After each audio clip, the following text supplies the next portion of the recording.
Hello friends, welcome to my channel Sonu family vlogs. તો કેમ છો બધાને ભાવથી જય સ્વામિનારાયણ.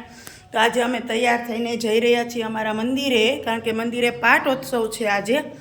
અને મમ્મી ને પપ્પા ને ઓમ ને બધા વયા ગયા છે ને હું જો માળા લઈ બધું કામ ઘરનું કમ્પ્લીટ કરી અને જાઉં છું. તો જોજો આખો વ્લોગ્સ, વિડીયોને લાઇક કરજો, ચેનલને સબસ્ક્રાઈબ ના કર્યો તો સબસ્ક્રાઈબ કરજો.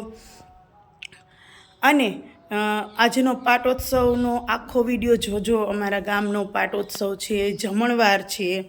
તો અમે જમી પ્રસાદ લઈને પછી સેવા થોડીક વાર કરીને પછી આવવાના છીએ. તો આખો વિડીયો જોવાનું ભૂલતા નહીં. તો ચાલો, અમે પણ મંદિરે આવી ગયા છીએ. તો જો સરસ મજાના પાટોત્સવની પૂજા વિધિ શરૂ થઈ ગઈ છે.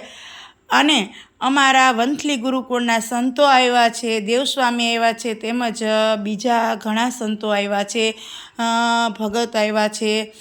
અને નવા ગામના આંગણે આજે સરસ મજાનો પાટોત્સવ થવા જઈ રહ્યો છે. ત્યારે ભલે ગામમાં બહુ ઓછી સંખ્યા હોય, કારણ કે અત્યારે વેકેશન પણ નથી અને બધાના બાળકો બહાર ભણતા હોય, બધા બહાર ધંધા કરતા હોય, એટલે ઝાઝા માણસો ના હોય. પણ જેટલા છે એટલા રોજ મંદિરે આવે છે, રોજ સેવા કરે છે. અને આજે જો પાટોત્સવ છે એટલે ભોજન છે, જમવાનું છે.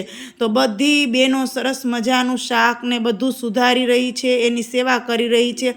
અને પુરુષ હરિભક્તો રસોડામાં બધું જમવાનું તૈયાર કરી રહ્યા છે. આજે જમવાનું શું છે એ હું તમને કહીશ, એના માટે આખો વ્લોગ જોજો. એટલે હવે જો થોડુંક સુધારવાનું રહ્યું ને તો મેં પૂછ્યું કે શું સુધારવાનું છે, તો કે ના, હવે સુધારાઈ ગયું છે, તમે માળા ને એવું કર્યું હોય તો બેસી જાઓ. એટલે અમે જો માળા કરવા અને બેસી ગયા. અને બધા ધીમે ધીમે જેમ જેમ કામમાંથી પરવારી અને બધા મંદિરે ધીમે ધીમે આવવા લાગ્યા છે. તો આજે ખૂબ આનંદ થાય છે કે ઘણા સમય પછી અમને પણ પાટોત્સવનો લાભ મળ્યો, કારણ કે દર વખતે છોકરાઓની એક્ઝામ બાકી હોય એટલે અમે ગામડે આવતા નથી. આજે આવ્યા છીએ તો જો આવો સરસ મજાનો લાભ. અને પાટોત્સવના યજમાન જો ઘનશ્યામભાઈ છે ટીલવા, તો એ પણ વિધિમાં બેઠા છે. અને દેવસ્વામી આવ્યા છે તો એને પણ જો અભિષેક કરવા બોલાવ્યા છે કે ચાલો ગુરુજી, તમે આજે અમારા ઘનશ્યામ મહારાજનો અભિષેક કરો. તો જો સરસ મજાના નાનકડા બાલુડા ઘનશ્યામ મહારાજનો દેવસ્વામી અભિષેક કરી રહ્યા છે. અને આ દર્શનનો લાભ અમને મળ્યો, અમારા ગામના લોકોને મળ્યો. એનાથી ખૂબ આનંદ થયો. ભલે ગામ નાનકડું છે પણ ગોકુળિયું છે. જેટલા હરિભક્તો છે એ બધા સવાર સાંજ આરતીમાં આવે છે, તેમજ નાના નાના પ્રસંગોમાં પણ આવે છે.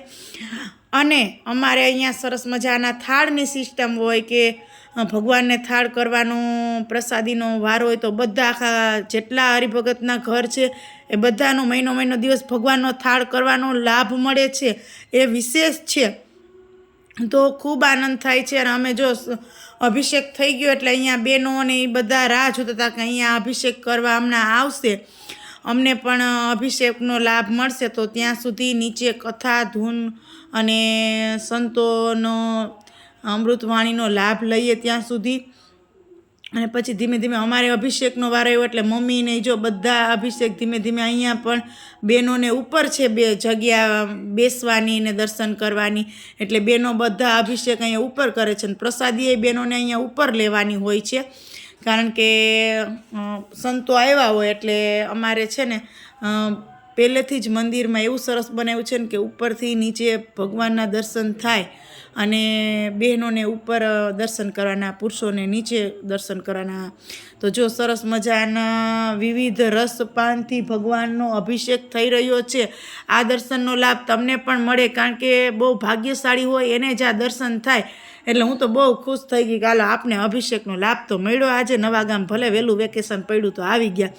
પછી ધીમે ધીમે દેવસ્વામીએ એને આરતી કરી, સંતોએ એને પછી આરતી કરી. અને પછી હવે ફટાફટથી બીજા સંતો છે એ આજે પાટોત્સવ છે એટલે અન્નકોટની તૈયારી કરી રહ્યા છે કે આજે ભગવાનનો પાટોત્સવ છે તો ભગવાનને અન્નકોટ ધરાશે.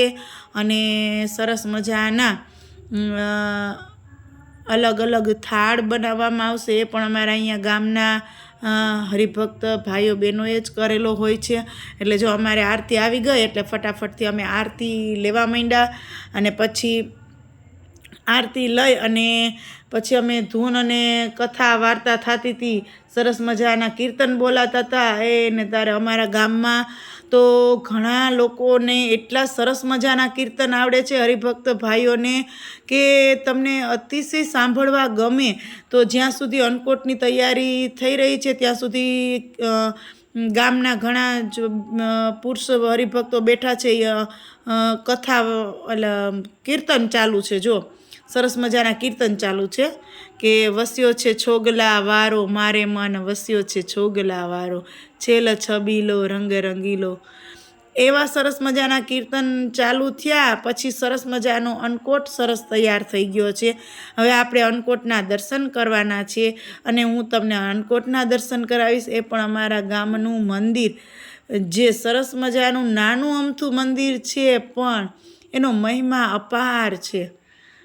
એટલે જો અહીંયા થોડા ઘણા બધા આવ્યા છે ને અમારે ઓમભાઈને રજા પડી છે, 2-4 એના જેવડા છોકરા છે તો એને જો સેવાનો લાભ મળ્યો આજે.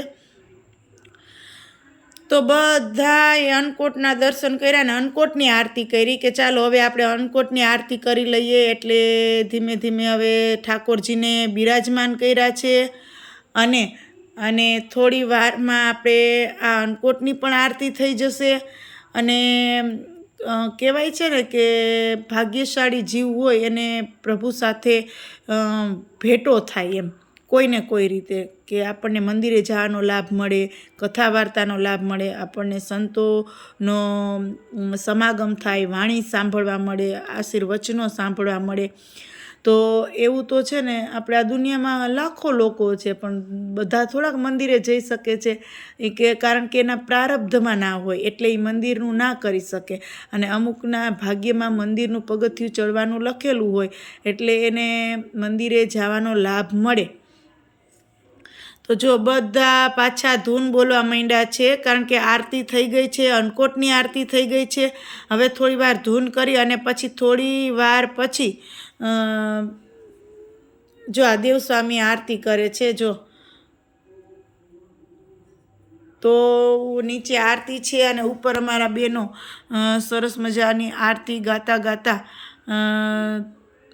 તાલીઓના નાદ સાથે ભગવાનની અન્નકોટની આરતી સાથે સાથે બોલી રહ્યા છે. અને આ ગુરુ મહારાજ અમારા દેવસ્વામી છે એ જો અહીંયા દર વર્ષે પાટોત્સવમાં આવે છે અને આવી સરસ મજાની આરતી અને કથા વાર્તા કરે છે. એની ઉંમર બહુ મોટી છે પણ છતાંય એ અમારા માટે થઈને આ ગામનું રૂડું ઈચ્છવા માટે કેટલાય હરિભક્તોનો આગ્રહને લીધે એનું શરીર એટલું સશક્ત થઈ ગયું છે કે આવડી અવસ્થાએ પણ અમારા ગામમાં એની પધરામણી થાય છે. અને અમને બહુ એટલે બહુ આનંદ થાય છે એ વાતનો કે દેવસ્વામીના સાનિધ્યમાં અમારે સમય વિતાવવા મળે છે. પછી બધું પૂરું થયું એટલે બહેનોને પ્રસાદી લેવાનો ટાઈમ થઈ ગયો એટલે સ્વયંસેવક ભાઈઓએ એમ કીધું કે બહેનોને ઉપર મંદિરમાં પ્રસાદી લેવાની છે.